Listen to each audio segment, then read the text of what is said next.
Susan, I'm so sorry. My deepest condolences. Thank you. Marcus. Thank you, Marcus. Thank you for coming. We'll all miss him terribly. Yes, it's a great loss. We'll miss him. Yes. You must feel terrible. Well, I don't feel good. It was a terrible shock.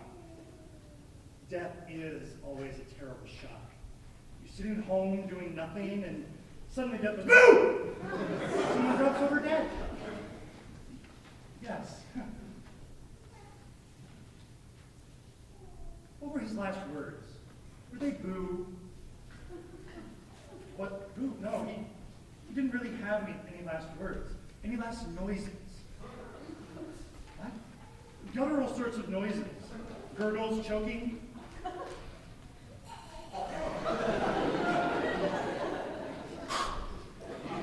No, they were lower than that. No, please don't do that again. Oh, Susan, you poor thing. Oh, you might not want to wait. I'm going to. You poor woman. Alone in the house now. Alone in the kitchen. Alone in the dining room. Alone in the living room. Oh, that's a mocking phrase now, isn't it? Living room. Alone. All alone. Please, go on. Yes, but you have to mourn, Susan. To mourn. You know, I've always thought the Irish were right to do all that keening. Do you want to keen, Susan? Not really. Thank you, Annie. How about singing a Negro spiritual? I don't think I swing low, sweet chariot, coming for to carry me home. Thank you for coming. You don't want to sing. I don't want to sing. I'm Episcopalian. I'll cry quietly in my room later this evening. I must attend to my other mourners. Susan. Oh. Susan. You're avoiding the sadness. I can't let you do that. Please. Please let me do that. It's been a terrible day. I have to bury my husband.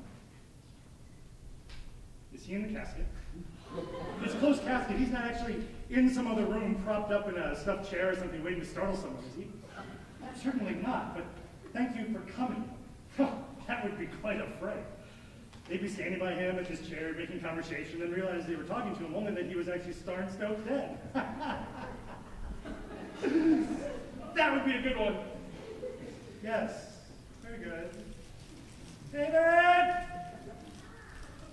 I'm going to miss him.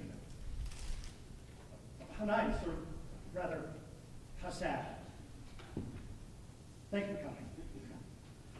We'll all miss him on the commuter train. We used to exchange morning pleasantries.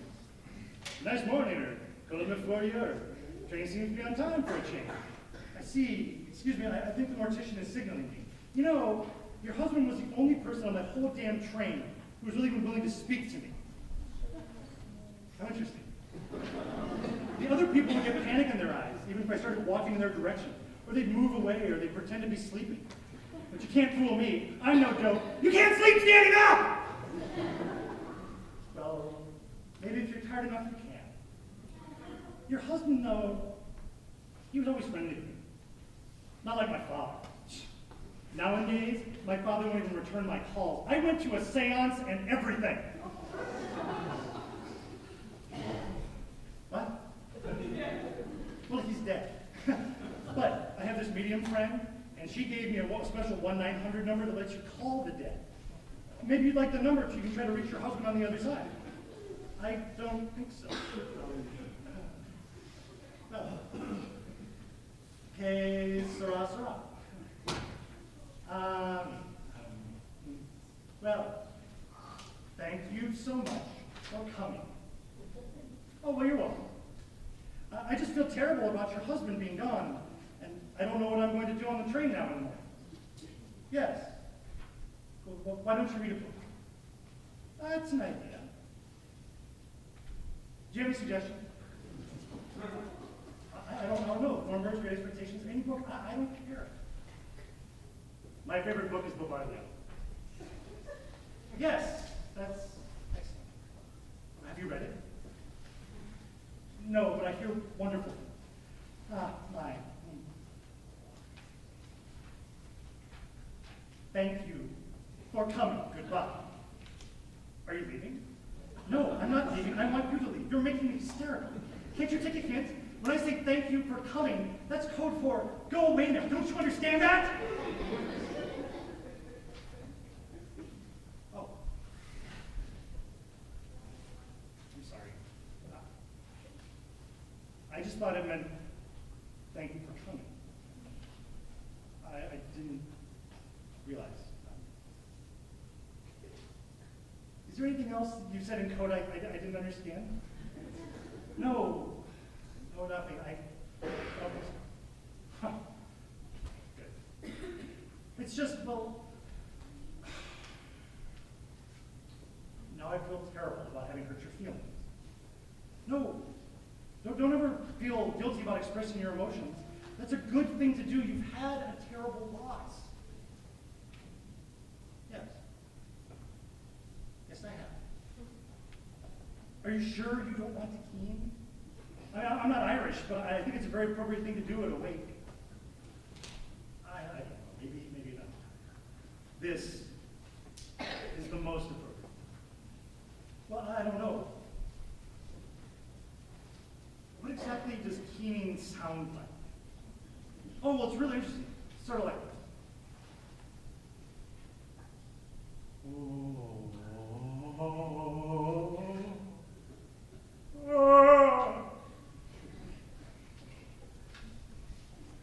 Please, stop straight. Go back to your conversational bubble. Did I do something wrong again? Well, it's a very startling sound. Well, it's just like crying, but more dramatic. I love to cry. You loved your husband, didn't you? Yes. Well then, why don't you just keen a little? Well, I see your point, but I don't know that I really could. You could do it softer than I could. I don't think so. Well, please, I'm sure it would make you feel better. Wait. This is difficult to do in public. Couldn't I call you later this evening and just do it on the phone? No. It's much more healing to do it at the funeral. You shouldn't do it on the phone. Come on. I'll help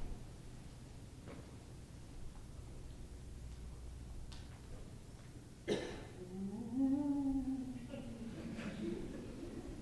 That's good.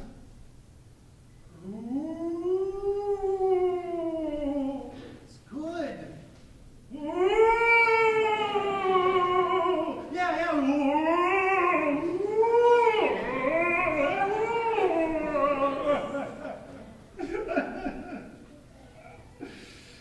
Don't you feel better?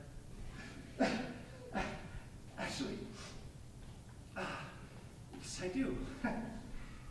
Thank you for coming. No, I mean that, no code.